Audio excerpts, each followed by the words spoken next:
The standard Stormtroopers stood as symbols of Emperor Palpatine's absolute power across the galaxy. Trained in the Stormtrooper Academy on Karita, these were the elite soldiers of the Empire being trained for a variety of different scenarios and operations. Descended from the Republic's clone troopers, these soldiers represented the transition from the Clone Wars to the era of Imperial.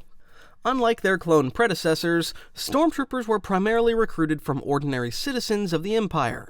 Stormtrooper armor and helmets were highly advanced, providing soldiers with enhanced vision through targeting displays and the ability to see in darkness or through smoke, along with built-in filters for hazardous air and integrated communication systems. To discourage unnecessary chatter, the helmets also recorded all trooper conversations, though this usually doesn't stop most Stormtroopers from chatting away anyway. Their utility belts also came with a range of different tools, including toolkits, energy rations, power packs, grappling hooks, as well as a thermal detonator placed on the back of the armor. The standard trooper was equipped with an E-11 blaster rifle as their standard issue weapon. To designate different ranks or specializations, Stormtroopers utilized different pauldron colors. Black stood for corporal, white for sergeant, yellow for commander, and red for chief, which was the highest rank a Stormtrooper could obtain as a field operative. However, the Empire trained their Stormtroopers in a wide range of specializations, and in this video we're going to explore every single one of them. Scout Troopers were specialized units within the Stormtrooper Corps, trained for scouting and reconnaissance missions. Their main job was sneaking up on enemy positions and reporting these back to their commanders. They were recognizable by their specialized helmets, which offered enhanced visibility with targeting optics as well as a more lightweight armor for better mobility. To get around, Scout Troopers were often seen on speeder bikes such as the 74Z model, like the ones seen on Endor. They were equipped with EC-17 holdout blaster pistols, also known as Scout pistols, which they could holster in their boots, as well as with the DLT-19X sniper rifles to take out any targets from an elevated position. There's one Scout Trooper I'd like to shout out in particular, this of course being Rick the Door Technician, one of the strongest end bosses in any video game ever. His feats are said to be legendary and rival the likes of Darth Maul and Luke Skywalker. Also, the LEGO Scout Trooper minifigure is just pure excellence as well. And if you're really fancy, you also got this LEGO buildable Scout Trooper with speeder combo here. Snow Troopers, or Cold Weather Assault Stormtroopers, or Snowies, which is how they refer to themselves, funny enough, were trained and equipped to operate in extreme sub-zero environments like the frozen wastelands of Hoth. Being descendants of the clone Cold Weather Assault Trooper from the Republic era, they were outfitted with insulated white armor, complete with thermal bodysuits and extended face coverings. Near the center of their breastplate were all of the controls for the completely self-sufficient troopers' life support systems. The troopers' backpacks were also a vital component of their gear, containing the primary heating unit, power cell, communication system, and a homing beacon. These packs also doubled as power sources for additional equipment.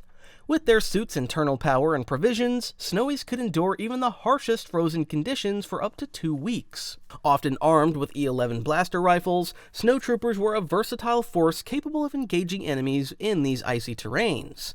Their units were often also equipped with portable E-Web heavy repeating blasters for suppressive fire, and of course their most notable deployment was during the Battle of Hoth, where they took Echo Base. Notably, their armor also looks just badass, and so far they haven't been ruined yet by seeing them being terrible shots.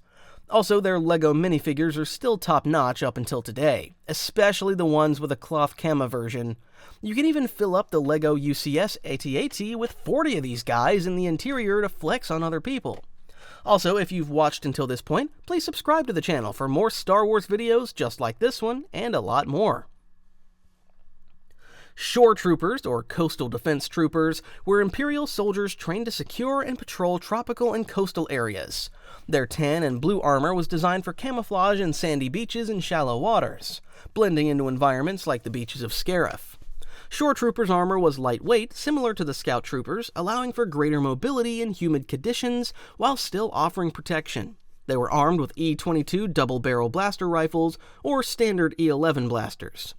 Shore Troopers had 3 distinct ranks, each with unique armor markings. Regular troops were sand-colored armor with a red band on the right arm and a white stripe on the left shoulder guard. Squad leaders had a sand blue stripe on their breastplate and shoulders, along with a comma on their belt. Captains featured predominantly blue breastplates, sand blue left shoulder guards with additional blue and yellow stripes, and limited leg armor for greater mobility, akin to scout troopers. They featured in the Andor series, where one of them arrested Cassian, and also in Rogue One. Their LEGO minifigures are also very sought after and a great design. Range troopers were some of the most elite troopers in the Imperial military. They were so elite, in fact, they referred to most other troopers coming out of the Stormtrooper Academy as soft amateurs. Their training was very tough and intense, as they'd been deployed on some of the harshest environments in the galaxy. They'd be deployed in snowy environments with high mountains and would at times have to stay in the field for weeks on end without being able to get back on base. They'd be trained to survive on their own and in various different weapons, be it rocket launchers or their standard E-10R blaster rifles. They'd also be trained to be able to fight while standing feet overhead, sideways, or any odd angles, as they'd usually be equipped with magnetic grip iron boots in order to be deployable on moving vehicles. This could be seen prominently in the Solo movie, where several of them would engage Han and the gang while on top of a high-speed train. So yeah, it certainly ain't for everyone to be standing upside down on a train that's moving at around 500 kilometers an hour and trying your best to shoot people. They wore a special vambrace armor and helmets that combined design elements from the Imperial combat assault tank pilots and shore troopers. Their heavy armor also featured external fur lining, which should protect their neck against the environments they were deployed in. One of them also appeared in Andor Season 2, where he tried to shoot down the TIE Avenger and was literally obliterated into a million pieces. Also, their armor just looks really freaking cool, and their LEGO minifigures are some of the most expensive Stormtrooper variants there are, and yes, they're still missing from my collection. Death Troopers wore black armored soldiers, serving as bodyguards and enforcers for high-ranking Imperial officers such as Grand Admiral Thrawn and Director Krennic. Their armor featured advanced systems, including encrypted communication devices, enhanced targeting sensors, and voice scramblers to intimidate enemies and to avoid their communication being heard by others. This electronic mumble can be heard a lot in Battlefront when you run around as one, as they just shout random stuff, which sounds like someone coughing into a mic. Their recruitment was extremely strict, and only the best of the best were even considered for this role. They had to be at least 1.95 meters in height, and once elected, they underwent a myriad of different surgical enhancements that were supposed to increase their speed, agility, strength, and their stamina, making them something close to a superhuman.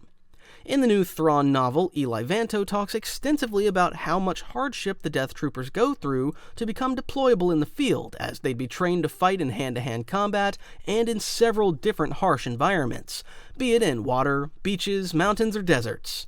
A Death Trooper should excel in all of these. They were also trained to operate all types of weapons, as they were usually deployed in small squads. Each squad member would specialize in each of these specific categories, from heavy weapons, demolition, guerrilla warfare, and sniping.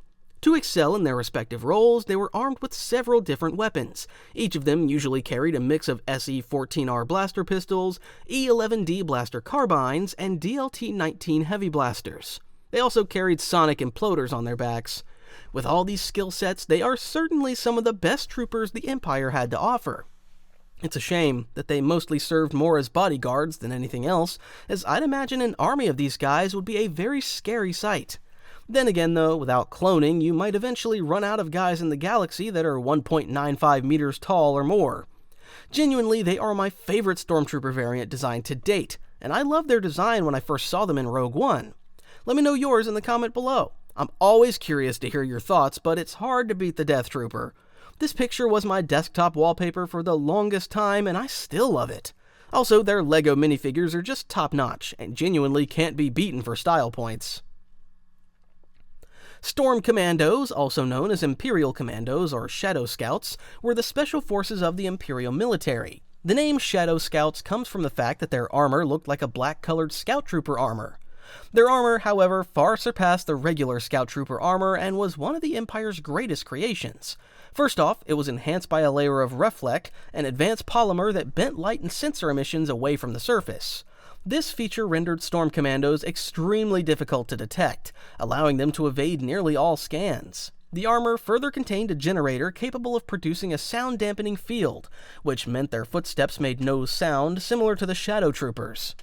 Lastly, each set of armor also carried a built-in personal shield, multiple hidden weapon slots for vibroblades, small blasters, and even a thermal detonator that commandos could trigger as a last resort to avoid being captured. They usually operated in small squads of 3 to 6 and were tasked to infiltrate enemy bases to kidnap or assassinate any high-value targets. They were picked from the ranks of the best in the Stormtrooper Corps, and it was considered a high honor to become a Storm Commando. Due to their specialized role, they were trained primarily for counterinsurgency warfare, with an emphasis on neutralizing rebel threats while they were emerging. Their missions often included siege-breaking operations, acts of sabotage, and high-risk extractions, very similar to the roles that the clone commandos used to play. Beyond direct combat, they were also tasked with destabilizing enemy systems by inciting revolts against governments opposed to the Empire, as well as quelling uprisings that erupted within Imperial-controlled territories.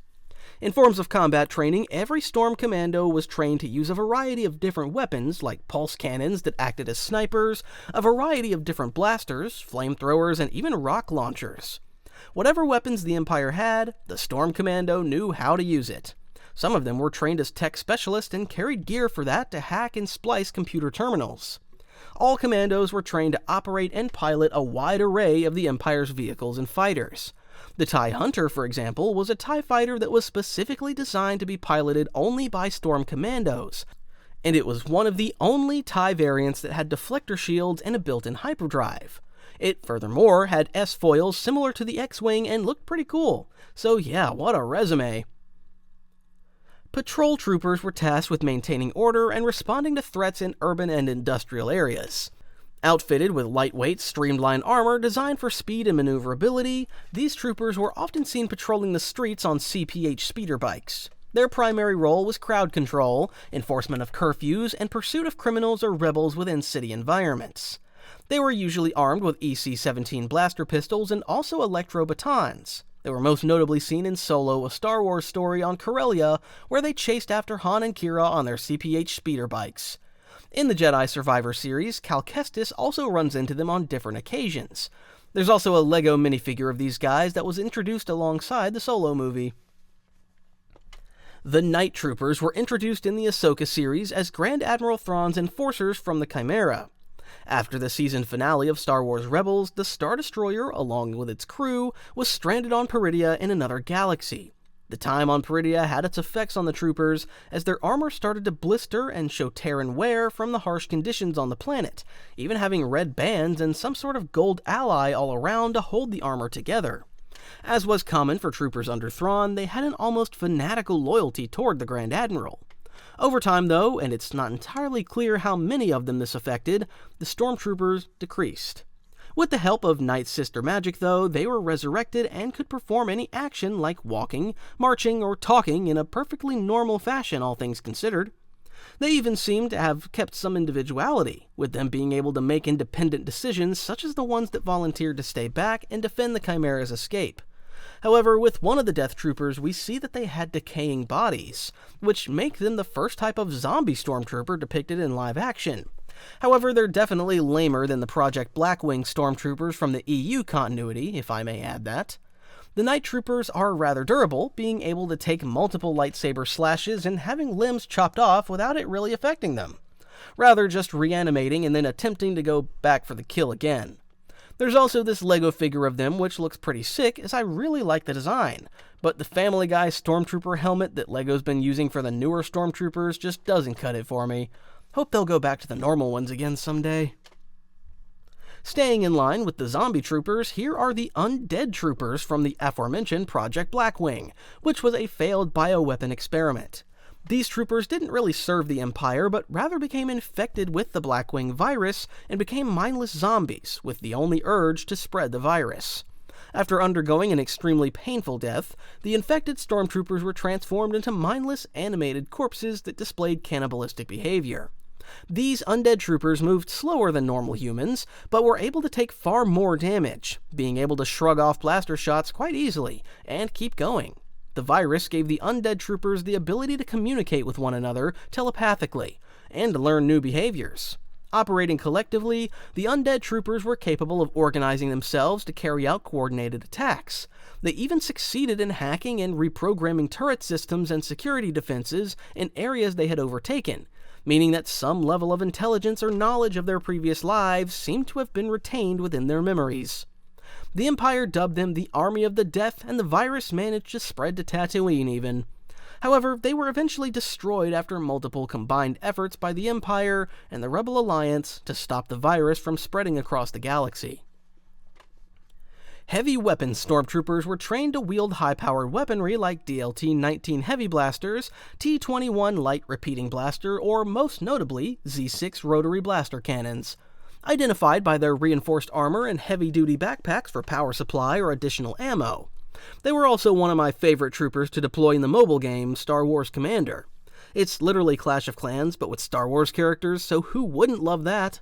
I, of course, had an Imperial base because Stormtroopers just look far cooler than whatever the Rebels had.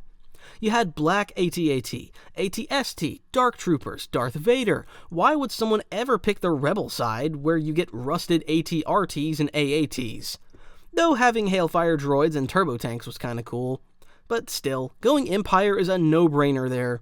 Too bad it's been shut down now, but man was that a fun game at the time. Just look at this.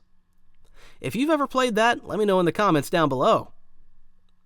Sand Troopers were the Empire's desert specialists, added to survive and operate in harsh, arid environments like Tatooine. Their standard Stormtrooper armor was modified with built-in cooling systems, moisture seals, and additional equipment like shoulder pauldrons to signify their respective ranks. Sand Troopers carried E-11 blaster rifles, but were often also equipped with DLT-19s or T-21s. What made them stand out was the weathered, dusty appearance of their armor. Their standard gear included survival packs with rations, water, and navigation tools to help them endure the barren conditions. On Tatooine, they were often seen riding the local dewbacks to get across the sand, and I've gotta say, it looks quite comfortable riding one of these guys. These dewback troopers, as they were called, rode the dewbacks into battle, attacking enemy fortifications and even engaging against rebel attack tanks. Well, that's what they did in aforementioned game, Star Wars Commander. I don't know how feasible that would be in real life. I'd imagine the tank would just blow the dewback and the sand trooper on it away with ease. They're also one of the best looking LEGO Stormtrooper minifigures, I think, coming with a pauldron, the weathered look and all. But only the old design, that is, as I really don't like the new LEGO Family Guy Stormtrooper design. Like, look at this. This is far worse, right? Wet Weather Gear Stormtroopers, also known as Mimban Stormtroopers, were a specialized variant of standard Stormtroopers deployed on the swampy mining planet Mimban. Their armor was adapted specifically for the swampy environment with camouflage and also a reinforced helmet. Additionally, the armor plates had additional space between the plates to allow the Stormtrooper to move better if he were to be covered in mud. Equipped with E-11 blaster rifles, they also wore bandoliers and waterproof capes, which were essential for navigating the planet's swamps, and just looked great as well, if I might add. As we all know, everyone just looks better with a cape, which is best presented by Darth Revan, Darth Vader, Director Krennic, and of course, Lando. So yeah, Stormtroopers with capes. That's a yes every day of the week. Also, these guys got one singular LEGO minifigure in the Solo a Star Wars storyline of sets alongside the TIE Fighter, and it's also one of the more valuable Stormtroopers at this point. Terror Troopers were a prototype class of Stormtrooper, engineered as part of the Imperial Department of Military Research's experimental projects. The Terror Troopers were the result of cyborg experimentation overseen by the Department of Military Research, and their masks were modeled after the look of General Grievous's mask. Each Terror Trooper was cybernetically enhanced, giving them incredible agility and speed that allowed them to evade and dodge the hits from beings as powerful as Jedi. Their hands and feet were also fitted with sharpened Durasteel talons, giving them melee weapons built right into their hands. Their physical strength was also significantly enhanced through their cybernetic modifications, which allowed them to easily pick up any adult beings with ease. Even their breathing was supported by their Grievous-inspired masks, which were designed to regulate airflow and augment both their organic and cybernetic lungs. To further make them feared, they possessed cloaking technology similar to those used by the Shadow Troopers, meaning they were basically invisible to the eye and could appear out of thin air to make their attack. Only Force users were able to detect the Terror Troopers. They were usually equipped with stun weapons as their only mission was to capture high-value targets. However, they likely also knew how to use a variety of different blasters.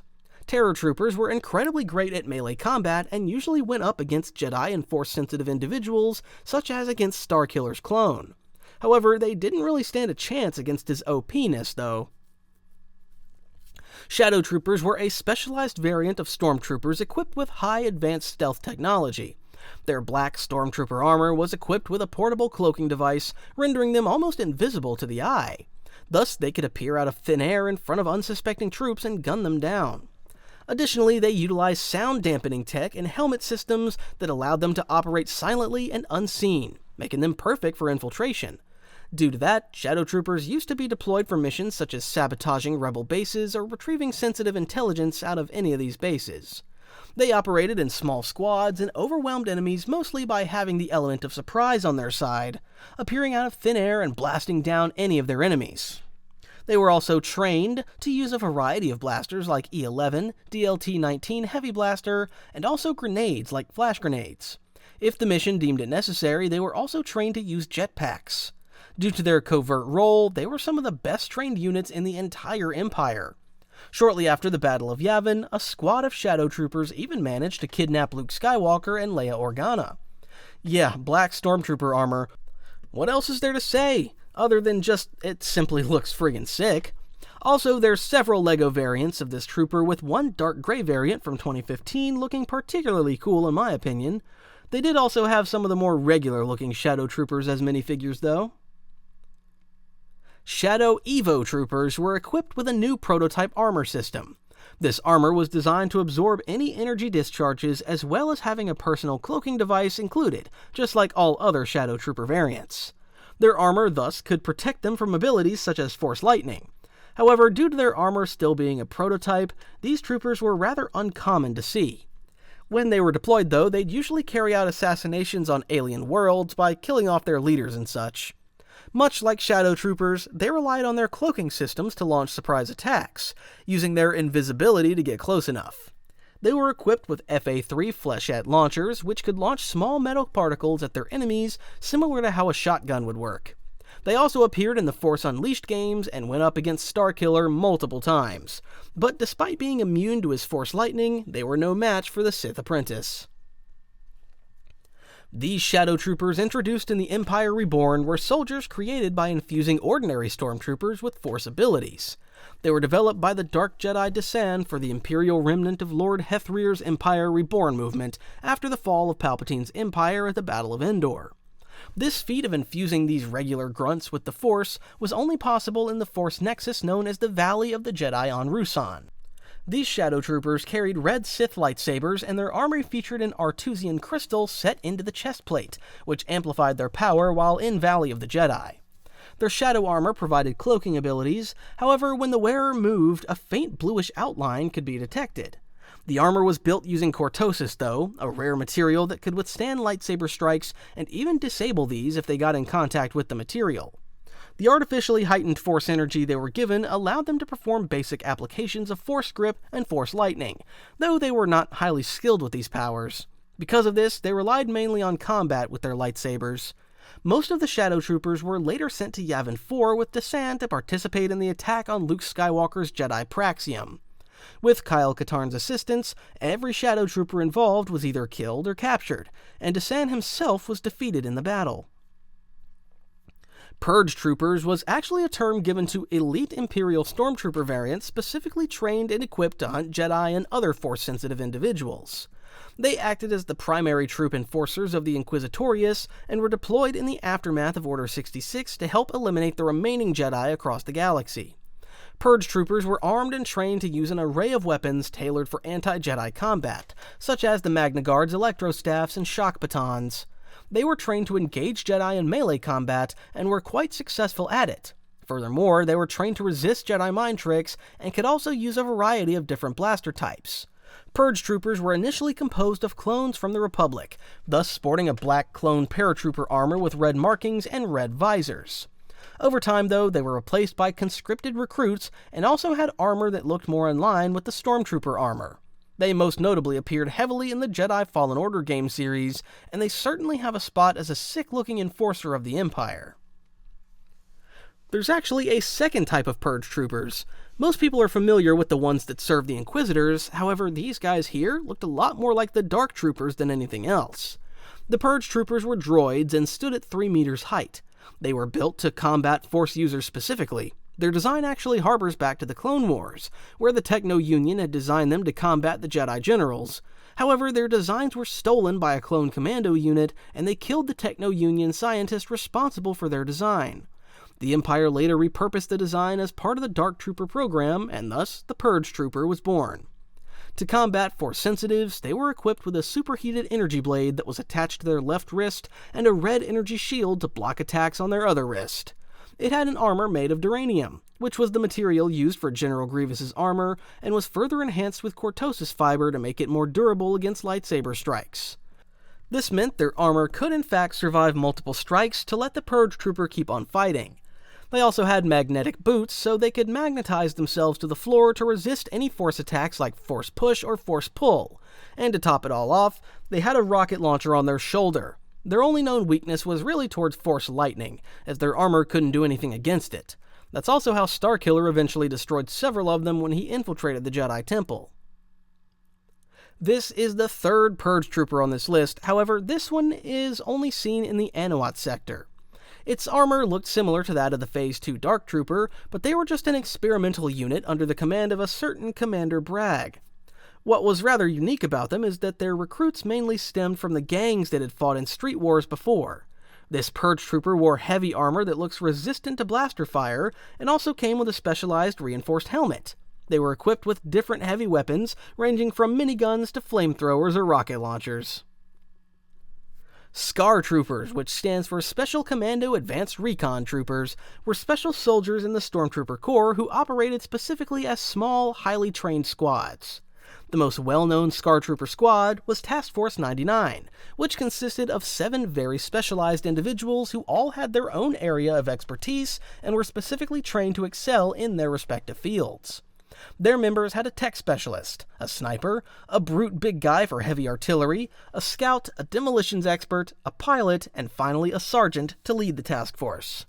They all wore customized armor that was supposed to help them excel in their respective roles, and they had the best training the Empire could offer. Their sergeant wore a red pauldron and reinforced Stormtrooper armor. The SCAR Scout armor had a robotic arm to increase their strength, as well as a big variety of different knives.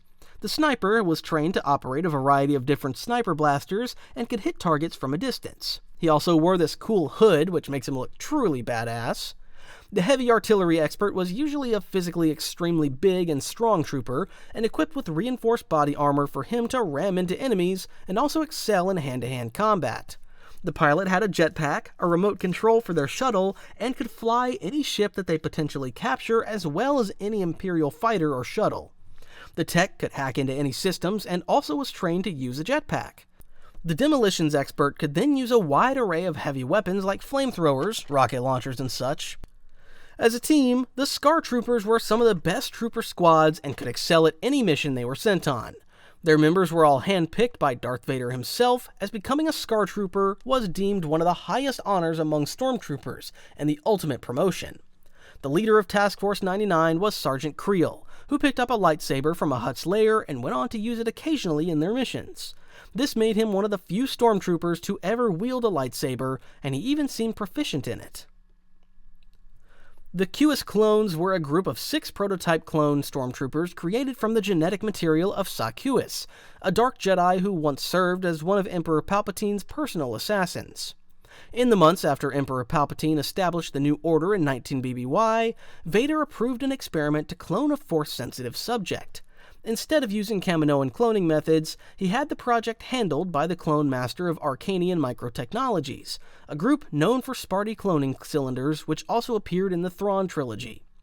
Because their template was Force-sensitive, the clones inherited a strong connection to the Force, which set them apart from the rest of the Stormtrooper Corps. They were trained as Imperial Stormtroopers, wore the usual Stormtrooper infantry armor, but carried red-bladed lightsabers rather than E11 blasters. Along with their lightsaber training, they learned to use their inherited Force abilities, including telekinesis. When their growth period ended, they were moved to an Imperial training center on Yinchor, and later integrated into Vader's 501st Legion. Palpatine and Vader monitored their progress personally, as they wanted to create a whole battalion of obedient soldiers. In training, the Cuis clones had proven to be very formidable, easily besting other recruits even without having any weapons. However, the clone instructor had secretly reshaped their loyalty so they would follow him instead of Palpatine or Vader. The mutiny took the Imperials by surprise. On their way back from a mission, the clones seized control of the Lambda-class T-4A shuttle, catching most of the crew unprepared. Only the Emperor remained calm, which Vader found suspicious. Although the Cuis clones had shown superior combat ability in earlier tests, and again during the rebellion, none of them could match Vader. 4 of them were killed by flame troopers, while Vader eliminated the remaining 2 by force choking them. He then fought their instructor and killed him by cutting him from shoulder to hip. Following the incident, Vader and Palpatine shut down the Cuis temple. Though Palpatine stayed open to the idea of cloning a Force-sensitive army in the future, as he deemed the clones not fit to be part of an army, as their draw to the dark side meant they naturally gravitated toward betrayal and power grabs. After the Cuis project, the Stormtrooper Corps continued to rely on clones, but all from non-Force-sensitive donors. Vader eventually reconsidered his stance on cloning after the death of his former apprentice Galen Merrick, also known as Starkiller, making a clone of his. The Imperial Super Commandos were Mandalorian soldiers that declared their loyalty to the Empire. After the fall of the Republic and unrest on Mandalore, Gar Saxon became the Viceroy of Mandalore and declared Mandalore's allegiance to the Empire. Henceforth, anyone loyal to Saxon had their Mandalorian armor transformed into this new design that should resemble the Stormtrooper armor more and streamline them to be presentable in the Imperial military. Just like regular Mandalorians, though, they still kept their jetpacks, but didn't have any Beskar incorporated. This was primarily done so the Empire's specialized ATDP designs to take out Beskar wearers couldn't harm them. Also, their helmets still featured a T-shaped visor that Mandalorian armors are known for. Further weaponry included specialized Super Commando blaster rifles and also wrist vambraces loaded with flamethrowers and shield emitters.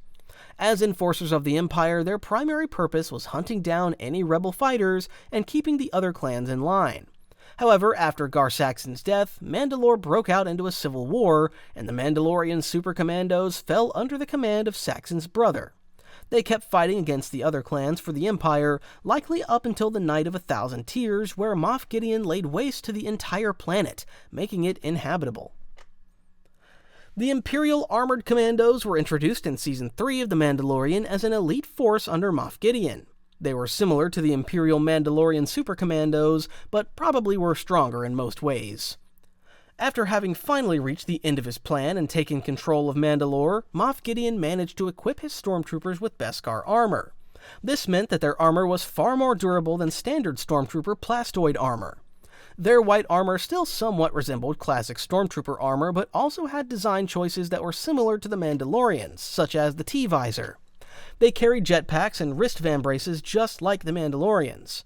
There were different variants, with more elite versions of the Mandalorian Super Commando having red markings on their helmet sides and their vambraces. The ones with red markings were assigned to guard and escort Moff Gideon and probably were the best trained of all the armored commandos. Their weapon loadout included blaster rifles, an SE-14R light-repeating blaster, or a long-barrel blaster pistol as a backup, flamethrowers, whipcord launchers, jetpacks, and a vibro knife kept in a right-leg sheath. So pretty much everything a regular Mandalorian warrior would have been equipped with.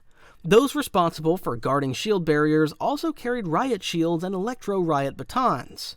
There's also some pretty sick-looking LEGO minifigures of these guys. I do quite like their design, I've gotta say. The Imperial Naval Commandos served as an elite Stormtrooper unit for the Imperial Navy rather than the Stormtrooper Corps. They are the de facto upgrade on the Imperial Navy Trooper. Their main job was providing security and patrolling any high-value installations like TIE fighter factories and such. The armor is distinctively lightweight, and it shares a silhouette with the Scout Trooper gear as they have more exposed limbs at the upper legs. However, the helmet is more off a mix between the standard Stormtrooper helmet and the Scout Troopers. For weaponry, they rely on the trusty E11 blaster rifle, and there's also some of them that carried an orange pauldron and had a rangefinder on their helmet, which were sergeants. These also carried sniper rifles at times. They appeared most prominently in the Force Unleashed games, and Starkiller would easily mow through them just like cannon fodder. But still, I quite like their design, I'd say. The Imperial Heavy Troopers were introduced in The Force Unleashed as a melee unit for close-quarter combat. Their recruitment was strictly reserved for candidates that were around 1.9 meters tall, and they were specialized to deal with incredibly strong and large alien species like Wookiees and Trandoshans. They were equipped with large electro-staffs which could stun any enemies, as well as kill them if the intensity was turned up. Also, they wore reinforced armor that could protect them against the claws of a Wookiee. Multiple of these units were stationed on Kashyyyk to deal with the Wookiees. There, they were assaulted by Starkiller. Despite their training, they were sadly no match and easily dispatched by the apprentice of Darth Vader. Jump Troopers, also known as Rocket Troopers, were stormtroopers trained for aerial combat, equipped with jetpacks. These troopers could execute quick strikes and engage enemies from above, making them very versatile on the battlefront. Their armor came in a lot of different variations, either being a variation of the standard Stormtrooper design equipped with a jump pack, or the more well-known version with a specialized helmet with breathing tubes for higher altitude engagements. Their armor often displayed a sleeker profile to reduce drag during flight. Jump Troopers typically carried E-11 blaster rifles or RPS-6 rocket launchers, providing them with firepower to take out enemy ground vehicles and fortifications. They're also super annoying to play against in the 2017 Battlefront if someone is skilled with them, flanking everyone and easily flying away again.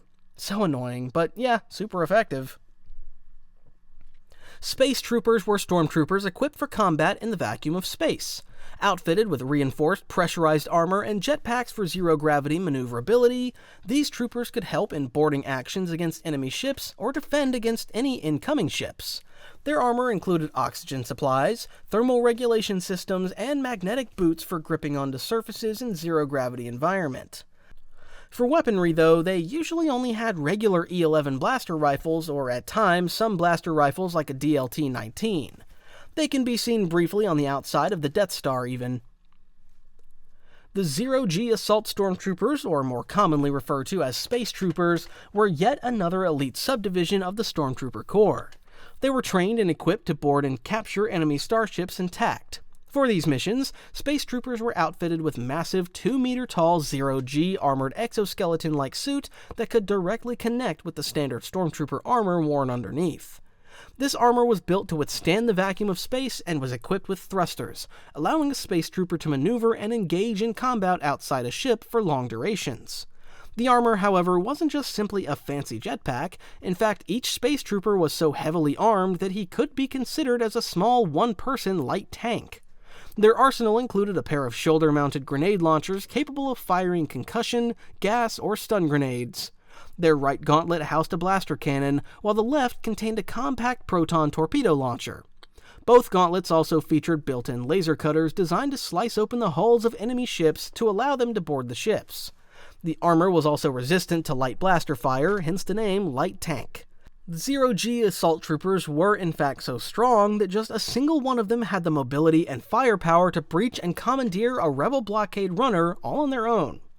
Only against enemy fighters were they somewhat outmatched, as their speed couldn't keep up with a rebel A-Wing or X-Wing, and also most of their weapons were ineffective against fighters. Command ships, on the other hand, were definitely a prime target for these guys. Due to all these features, I deem them one of the strongest Stormtrooper variants on this list. Imperial Marines are the Empire's specialized space assault troopers in the original Battlefront 2 game. They serve as the primary infantry unit during space battles, where they defend capital ships like Star Destroyers' hangars, or were used as boarding parties to board enemy cruisers. Their kit looks pretty similar to the standard Stormtrooper armor, however they had a special backpack similar to the Sand Troopers. For weaponry, they carried a standard E-11 blaster rifle for close-quarters firefights. Shock Troopers were elite units within the Imperial Stormtrooper Corps, recognized by their red-striped armor similar to the clone Shock Troopers of the Republic era. They were primarily assigned to protect high-security installations, and also served as riot control units or personal guards for key Imperial officials. Shock Troopers were armed with heavy blasters and occasionally electro-staffs for close-quarters combat. And just like the clone Shock Troopers, they were mostly deployed on Coruscant, serving as the security police force there. The Imperial Shock Troopers' first appearance is most notable in the 2015 Battlefront game, where you could spawn as one of Palpatine's bodyguards being armed with a T-21 before they were replaced by the more fitting Royal Guards as Palpatine's bodyguards. They also have a LEGO minifigure that released alongside the 2015 Battlefront game. Artillery Troopers, also known as Mortar Troopers, were a specialized branch of the Imperial military. Distinguished by their yellow-striped armor, these troopers operated portable mortar launchers capable of hitting targets from a safe distance. Artillery troopers were further equipped with targeting computers and communication systems that allowed them to coordinate with frontline troops and adjust their aim in real time. They first appeared in the episode of The Mandalorian, where one was seen launching mortar shells at Fennec Shan before being taken out by Boba Fett in his grand return to the big screen. There's also a LEGO minifigure of this guy, but he has the Family Guy Stormtrooper helmet, and thus doesn't look too great in my eyes. Demolition Troopers, or Rocket Launcher Troopers, were a specialized variant of Imperial Stormtroopers equipped with heavy weaponry designed to go against vehicles or enemy fortifications. They were armed primarily with shoulder-mounted rocket launchers with a heat-seeking missile which could fire one shot before needing to be reloaded. Their armor usually featured a pauldron to put the missile launcher, but other than that, they were really just regular Stormtroopers. They've appeared in multiple media though, be it in the DICE Battlefronts as well as the Jedi Fallen Order games. I remember especially in Battlefront how they'd hide away usually after taking one shot to recharge, which I always found funny. Stormtrooper snipers were, as their name suggests, the Empire's snipers. There's different depictions of them, but they usually wore regular Stormtrooper armor with a blue pauldron that was supposedly slightly more durable than their regular Stormtrooper armor. Other depictions show them with gray Scout Trooper armor to blend in better into the environment. Snipers were specifically trained to be efficient with the DLT-19X sniper rifles or E-11 sniper rifle to hit targets that were hundreds of feet away. They also usually had extra ammo pouches on a black strap across their chest. However, if deemed necessary, the Empire had also used regular Stormtroopers to be snipers. Nova Troopers, or also called Nova-class Stormtroopers, were a specialized Stormtrooper unit that wore a black and gold Stormtrooper armor. They were usually stationed at prime Imperial locations such as sites Emperor Palpatine's homeworld of Naboo. They received somewhat better training than standard Stormtroopers, and their armor was said to be more durable as well. There were some variants of Nova Troopers that were all black and said to double as Shadow Troopers as well. They appeared in the 2003 Star Wars Galaxies game and were mostly used to guard Imperial ceremonies. They usually carried a DLT-20A blaster rifle and thermal detonators. Assault Troopers were a Stormtrooper variant deployed across Imperial military installations and combat zones throughout the galaxy. After the Battle of Yavin, Assault Troopers were formally recognized as a specialized group within the Galactic Empire. They conducted hit-and-run strikes on enemy targets, including an attack in which they dropped from the sky to destroy a Bothan spy net listening post in about 6 seconds, frightening off a grazer that one of the off-site operatives had been walking. They were also stationed throughout the galaxy in various combat theaters and Imperial bases, such as the Imperial encampment on Rory, Naboo's moon. They were identified by either standard white armor with gold markings or white armor with a dark gray pauldron. They were usually equipped with E-11 carbines and used stun batons and vibroblades for close combat. They featured as NPCs in the 2003 Star Wars Galaxies, similar to the Nova Trooper. The Bomb Squad Stormtroopers were trained as ordnance specialists. Their primary purpose is the incredibly high-stress task of neutralizing explosives. What made them more efficient than droids was the fact that they could recover the explosives intact and thus bring them back to the Imperial scientists for research, and they were trained to deal with explosives ranging from professional anti-tank mines to more primitive homemade spring traps. They wore armor that resembled the snowtrooper armor a lot, but instead of a flat helmet, they wore this funny one that looked like a metal hat. Their armor was very durable though, being able to resist the blast of an explosive going off as well as protect against any shrapnel that could be flying around when the explosive was to go off. Their helmets also had special sensors that could detect chemical signatures and also had automatic cover mode where it would quickly cover the eyes in case an explosive was to go off. Throughout their existence, there have been several iterations with the Dark Troopers, either being droids or exoskeletons worn by enhanced humans, which underwent gruesome modifications to create the ultimate super soldiers.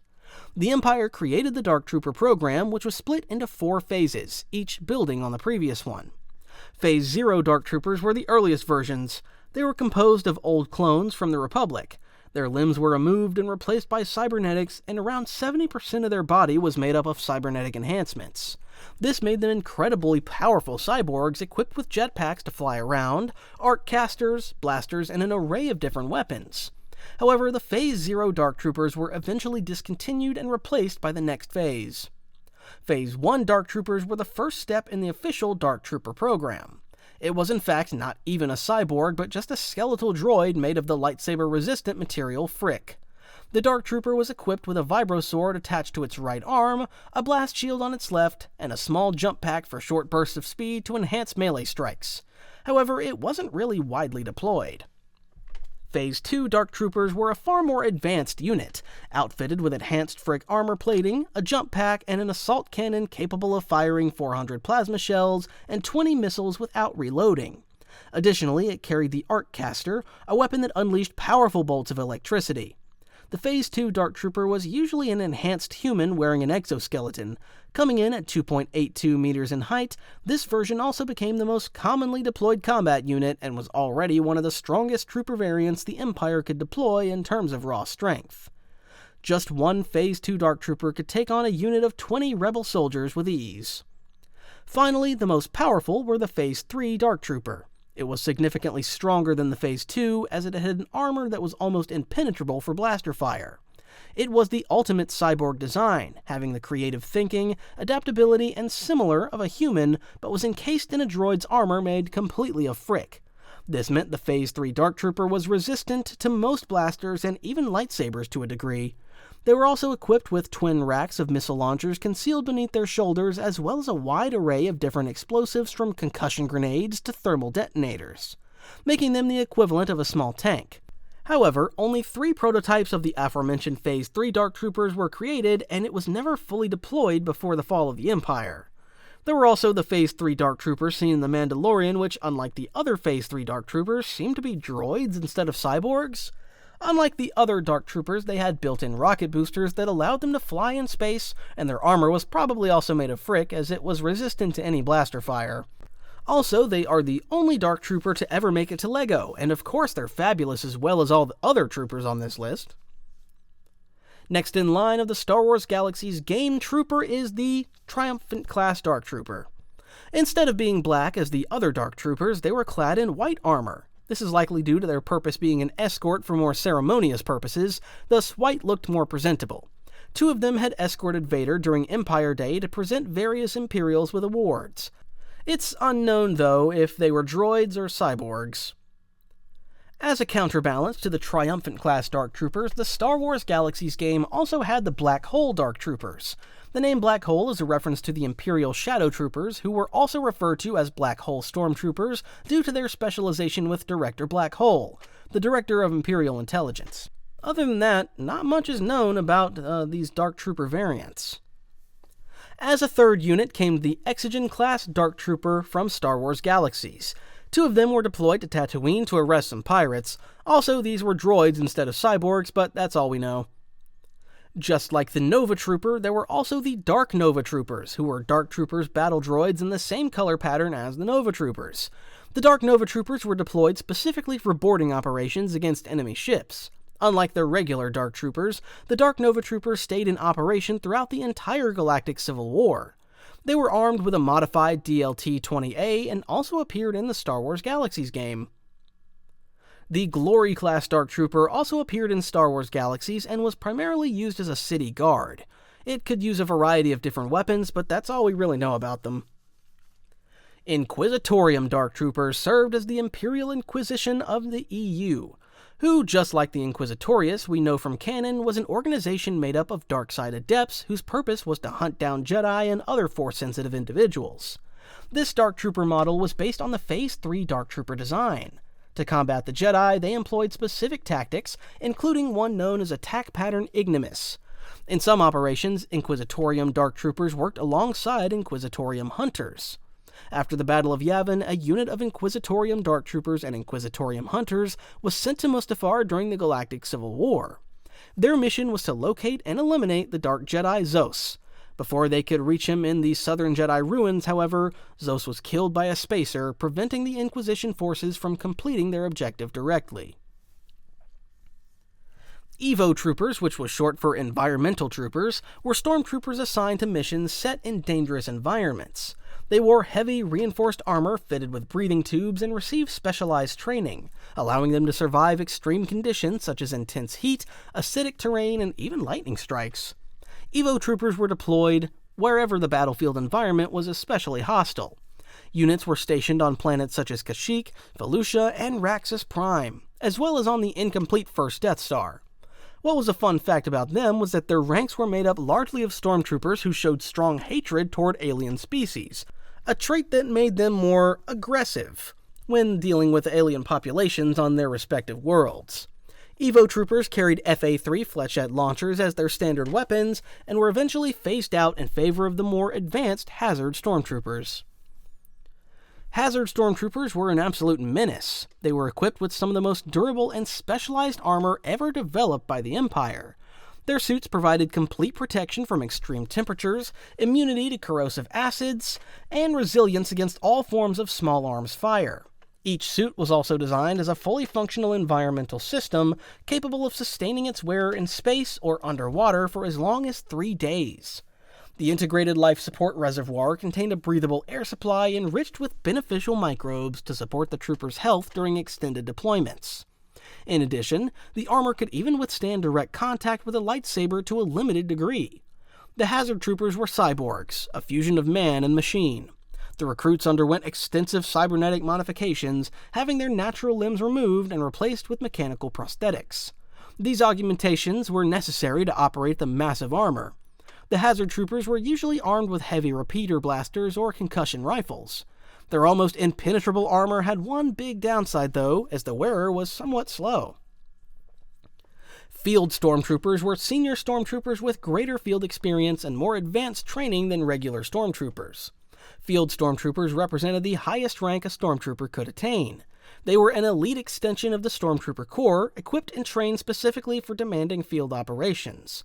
They served the Galactic Empire during the Galactic Civil War and typically carried E-11 blaster rifles, rail detonators, or Imperial repeater rifles. They often operated alongside standard Stormtrooper riflemen during field missions and were easily identified by their yellow, orange, or red pauldrons. Following the Battle of Endor, which saw the deaths of Emperor Palpatine and Darth Vader, the Empire fragmented. By 5 ABY, many scattered Imperial elements rallied behind Jarek, including large numbers of field troopers who became the backbone of his army. Radiation Zone Assault Troopers, or also called Rad Troopers, were deployed into areas saturated with radiation. They wore specialized silver-colored armor to deal with these radiations, being able to withstand radiation zones for more than 5 hours. Their helmets also contained filters to filter out any toxins in the air. The Empire would usually go to places with high radiation due to there being some sort of natural resource that the Empire wanted to obtain. Sometimes these zones were naturally hostile, but in other cases the Empire intentionally contaminated the environment with radiation to suppress any potential local resistance against their mining operations. One of the Empire's more brutal tactics was the use of neutron bombs, which killed or severely injured large portions of the nearby population while intentionally leaving buildings and infrastructure intact. After a neutron bomb detonation, Rad Troopers were sent in to eliminate any remaining survivors and to secure valuable assets before radiation levels began to drop. In most situations, opposition was limited, but certain species across the galaxy had natural resistance to radiation and were able to fight back.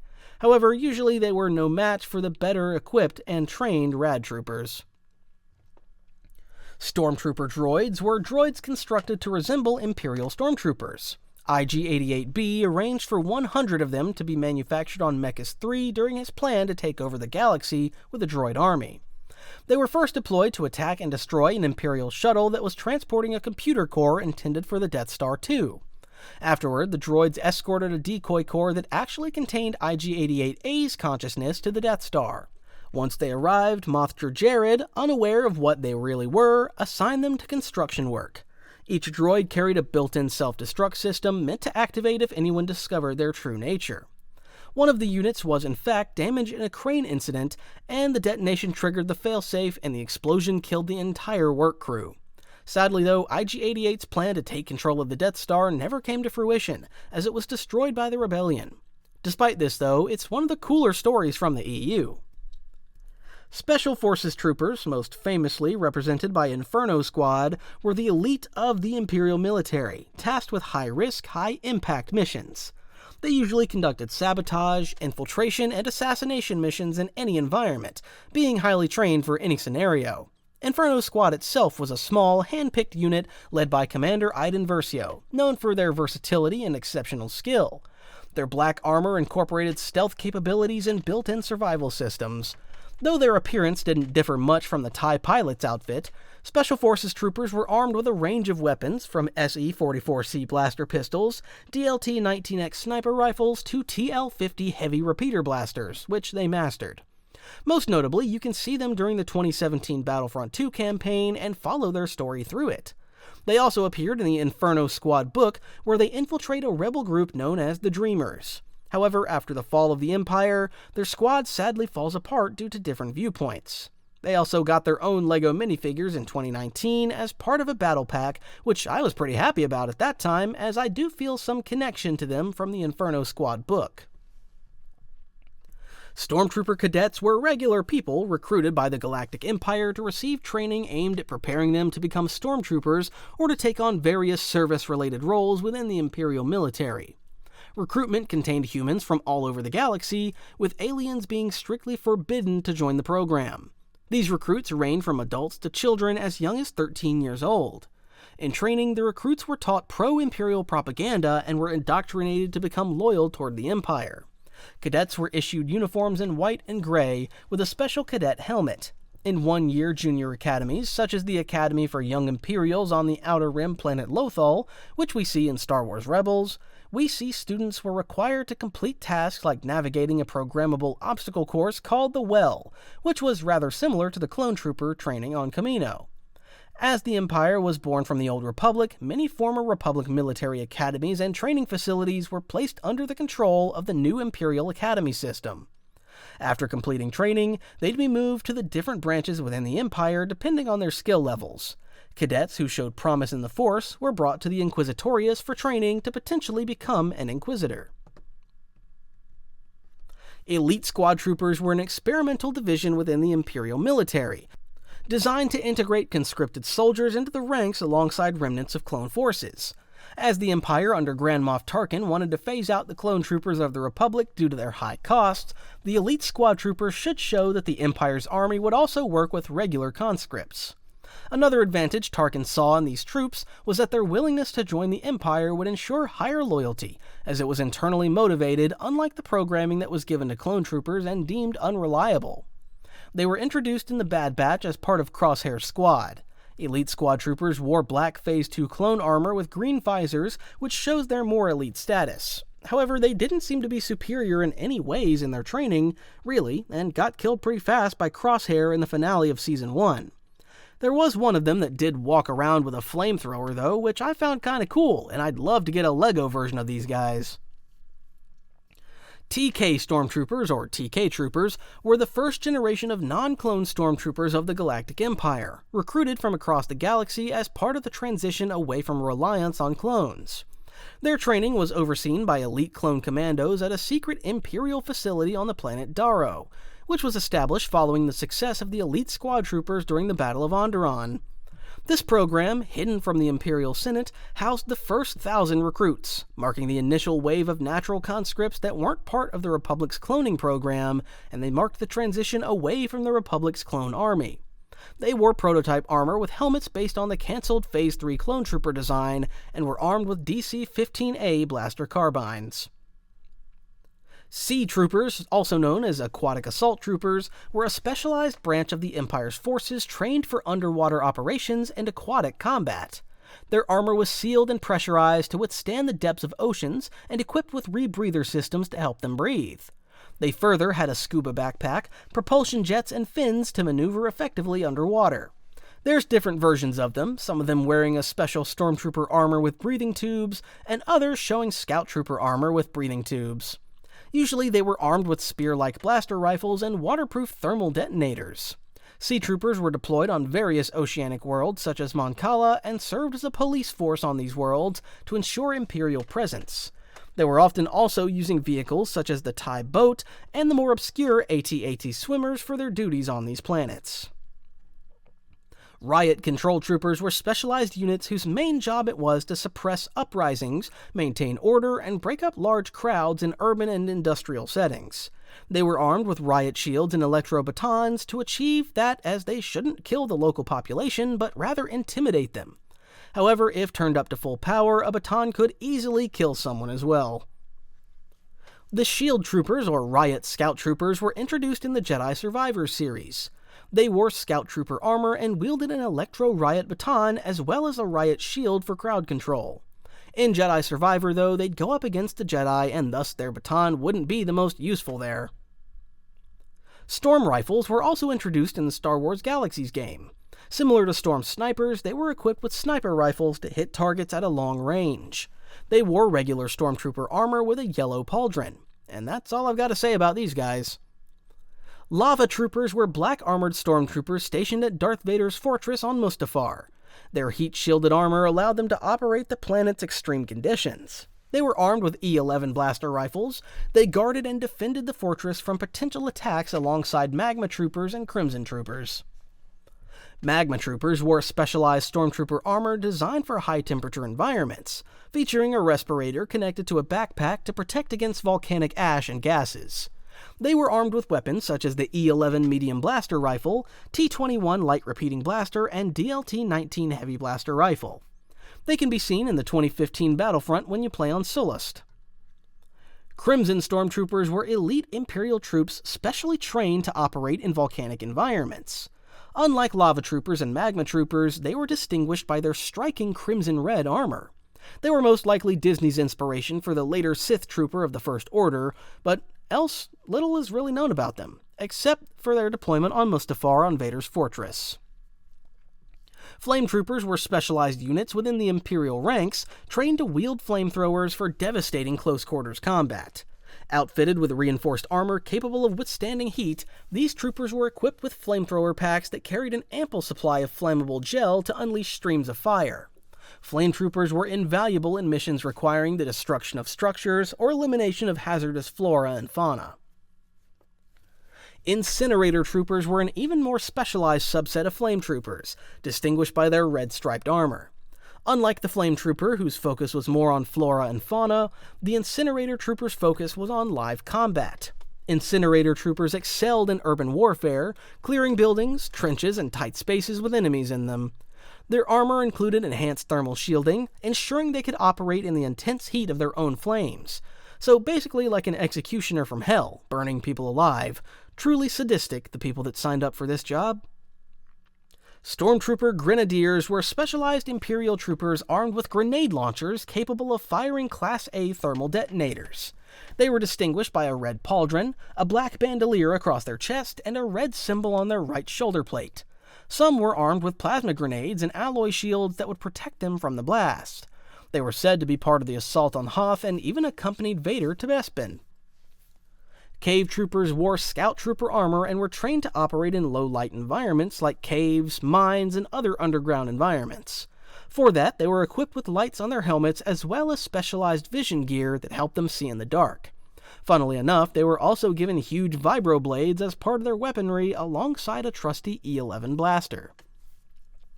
Forest Trooper was equipped with modified Scout Trooper armor with camouflage patterns in green tones to blend into forested terrain.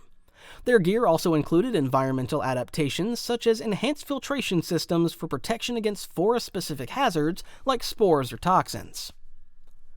Mine Troopers, also referred to as tunneling underminers, were stormtroopers trained for operations in mining environments. Unlike standard stormtroopers, these soldiers were deployed to manage and secure hazardous work zones such as the spice mines of Savarkos and Kessel. Their primary focus was to suppress uprisings among the captive miners and also to safeguard mining equipment and infrastructure, ensuring that valuable machinery remained operational and protected from sabotage or theft. The Mine Troopers were easily recognizable by a tan-colored Stormtrooper armor, which was reinforced and paired with a thicker bodysuit designed to seal them from the toxic, spice-laden atmosphere of the mines. Sadly, though, there are no pics of these guys. Recon Stormtroopers are not to be confused with the Scout Troopers. These guys appeared in the mobile game Galaxy of Hero and looked just like the Heavy Weapons Trooper. However, instead of a minigun, they just had a blaster rifle. The Imperial Elite Guard was a specialized unit of the highly trained soldiers within the Imperial Remnant after the fall of Palpatine's empire, tasked with providing personal protection for the Imperial head of state as well as other high-ranking government officials.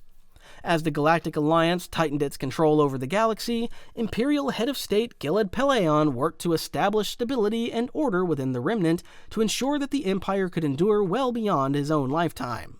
Among the many actions he took to strengthen the Remnant's institutions was the creation of a specialized bodyguard unit within the Stormtrooper Corps. This new detachment became known as the Imperial Elite Guard.